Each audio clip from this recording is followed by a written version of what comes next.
Hey everyone, John at 8trackavenue.com again with another video showing you one of the many ways that old sensing foil can fail and the damage that it can cause if you're not keeping an eye on it. If you are using the method that I often used where I tune a tape up and then I will put it in my machine that has a setting for it to stop when the sensing foil hits the sensor. However, if you do it that way, you still have to keep an eye on it because when the foil fails, oftentimes it will not trigger that sensor, so it will cause the tape to get eaten. So if you're going to do that method, what I suggest is that you look at the track listing on whatever track you have it on playing and know what the last track, what the last song is in that track, and keep an eagle eye on the player as that song is finishing up and get ready to pull the tape out. If it does not shut off, or if you hear, you'll start to hear a noise when it goes over the sensor.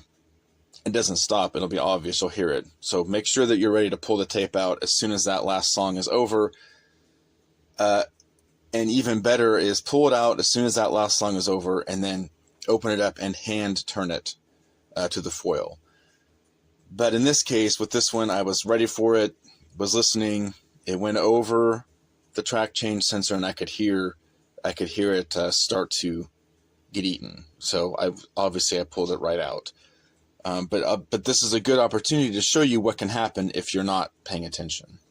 And in this case, what happened is it broke, typical, and then it started to wrap itself around the pinch roller. And this is a common thing that it will do.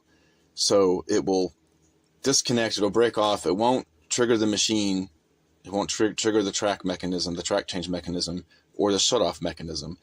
And in this case, it would have just started wrapping around this wheel until it eventually jammed things up. But by then, you would have had a huge amount of tape that would have been beyond repair.